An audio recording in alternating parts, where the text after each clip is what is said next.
Louange à Allah, le clément, le miséricordieux.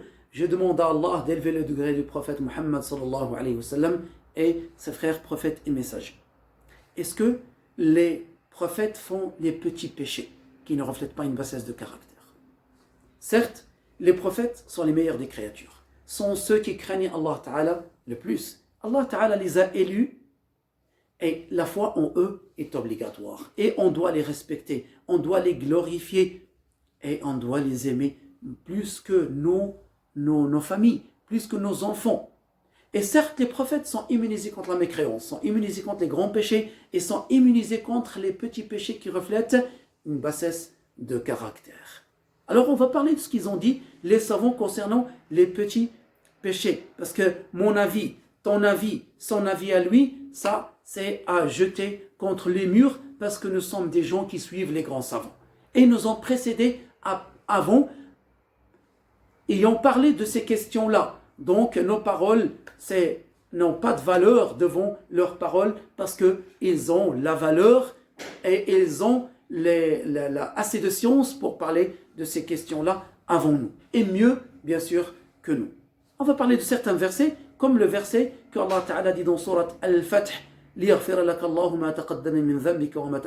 ce qui signifie, en parlant du prophète Muhammad sallallahu alayhi wa sallam, bien sûr, que Allah te pardonne ce que tu as devancé comme péché et ce qui viendra par la suite. Et il a parlé aussi dans Surat Taha, verset 21 de Adam alayhi salam, Allah Ta'ala dit wa asa Adam rabbahu faghawa, ce qui est dans le sens, et Adam a désobéi à Allah tabaraka wa ta'ala. Il a dit aussi au sujet de Ibrahim dans Surat Shu'ara, verset 82,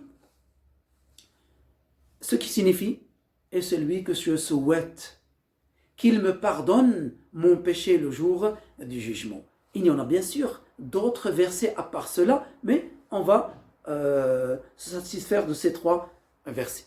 Bien sûr, ces versets, les explicateurs du Coran, Ahlus Sunnah wal Jama'a, qu'est-ce qu'ils ont dit par rapport à ces versets? Il y a une divergence. Il y en a qui l'ont pris selon l'apparence pour dire qu'ils ont fait vraiment des péchés et qu'Allah Ta'ala leur pardonne et Allah Ta'ala leur signale ces péchés et ils se répondent avant que les autres se suivent, comme il a dit Ibn Battal par exemple, comme il a dit Al-Amidi aussi par exemple.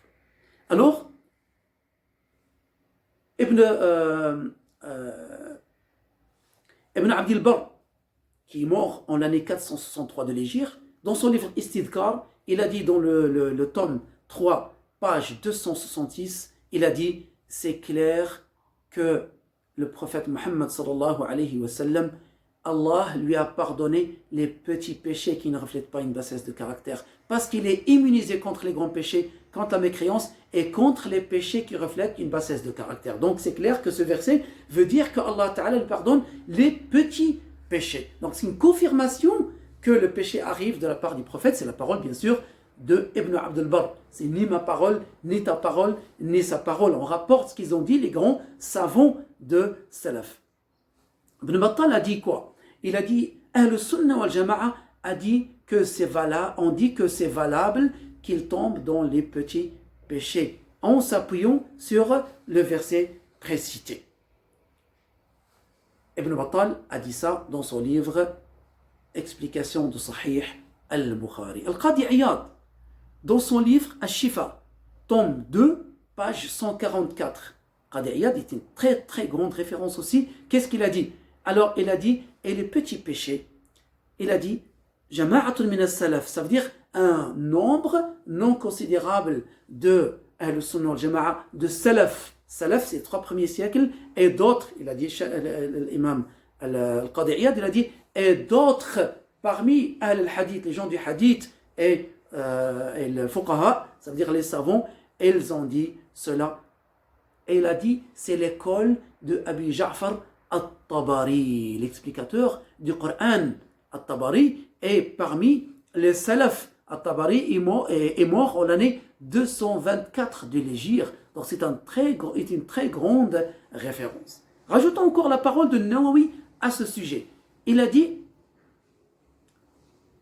qui est mort en l'année 676, il a dit dans l'explication de Sahih Muslim, tome 3, page 54, il a dit « Et il y a eu une divergence quand il s'agit des péchés de la part, des petits péchés de la part des prophètes. » Alors, certains, et c'est la plupart des savants et des gens de l'hadith, parmi les salafs et le khalaf, ceux qui sont venus après le salaf, alors que c'est valable que les prophètes tombent dans ces petits péchés qui ne reflètent pas une bassesse de caractère. Donc ça, c'est pas son avis uniquement, c'est l'avis, il rapporte l'avis de salaf et le khalaf. Il dit que la plupart sont sur ça. Et la même chose, il a dit Al-Amidi, comme l'a dit tout à l'heure, il a rajouté sur ça que Allah Ta'ala leur signale, alors et leur inspire et leur révèle le fait qu'ils sont tombés dans les petits péchés qui ne reflètent pas une bassesse de caractère pour qu'ils s'en répondent tout de suite avant que les gens les suivent. Maintenant, Al-Qurtubi, par exemple, si on prend ceux qui ont dit le contraire, Al-Qurtubi, par exemple, Al-Qurtubi, déjà le Qadi Iyad, même s'il a rapporté cela par honnêteté de sa part, lui, il est de l'avis que les prophètes sont immunisés contre les petits péchés qui ne reflètent pas une bassesse de caractère. Mais par honnêteté de sa part, il a rapporté ce qu'ils ont dit les savants. Alors, le Qurtubi, qui a dit, qui a vécu en l'année 600, il a dit qu'il y a unanimité que les prophètes ne tombent pas dans les petits péchés qui ne reflètent pas une bassesse de caractère. Et là, il n'a pas lieu cette unanimité, puisqu'on a cité les avis des savants qui l'ont précédé, comme Nawawi, comme Al-Qadi Iyad, comme Tabari, ils l'ont précédé, l'imam Al-Qurtubi. Donc cette unanimité qu'il a rapportée, elle n'est pas vraie, elle n'est pas juste. Dieu sait pourquoi et comment il a eu cette idée, ou comment il a eu cette information. Maintenant, il faut suivre les grands savants et penser qu'on défend le prophète Mohammed sallallahu alayhi wa sallam, disons il est immunisé, ainsi de suite. Ça c'est comme si on fait comme les chiites qui disent nous on aime al, ça veut dire la famille du prophète, alors on fait des choses pour les défendre, ainsi de suite. Non, l'amour est une chose, défendre est une chose, mais on va laisser la défense du prophète Mohammed sallallahu alayhi wa sallam à la charte, aux grands savants avant nous.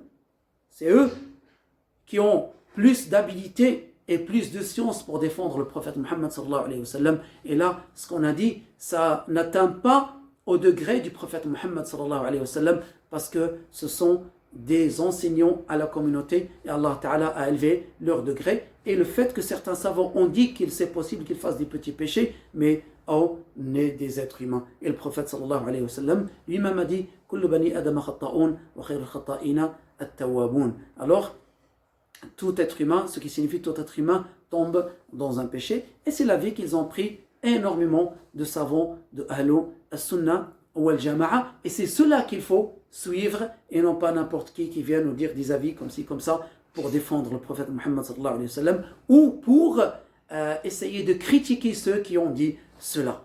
Nous suivons ces grands savants comme Tabari, comme Qadi Iyad, comme Al-Amidi, comme Nawawi, ainsi de suite. والله أعلم